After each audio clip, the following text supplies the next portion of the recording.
Alors, bonjour Sophie, bonjour Cécile. Bonjour Maria. Est-ce que vous pouvez me parler un petit peu du projet que vous êtes en train de réaliser sur le carnet de voyage mené par la région Auvergne-Rhône-Alpes? Alors ce projet a été réalisé auprès de deux ouvriers des AT sur un trajet Rumilly-Annecy qui pourrait ensuite faire en autonomie. Là, on a choisi donc de travailler le carnet ensemble, en collectif.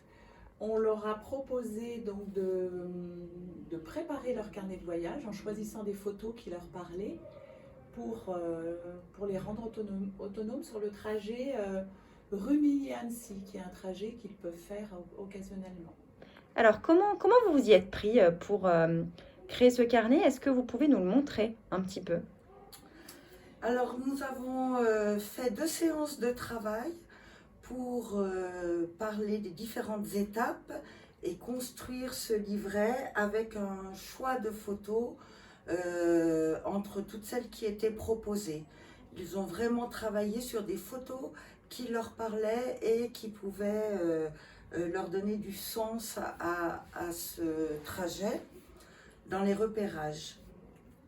Ils ont également rempli leur feuille de route, une feuille de route sur laquelle apparaît de façon évidente l'heure de départ, la gare de départ, la gare d'arrivée, la destination. Donc, qui est une feuille à laquelle ils se sont beaucoup référés, enfin, ils pouvaient se référer sur le trajet.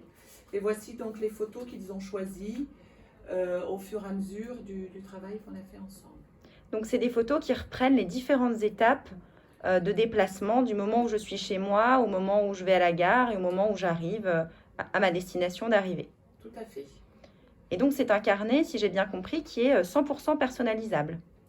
Tout à fait. Effectivement, sur le deuxième trajet que nous avons fait en expérimentation, nous avons retravaillé et enlevé certaines images qui n'étaient plus utiles dans ce trajet et qui étaient bien intégrées.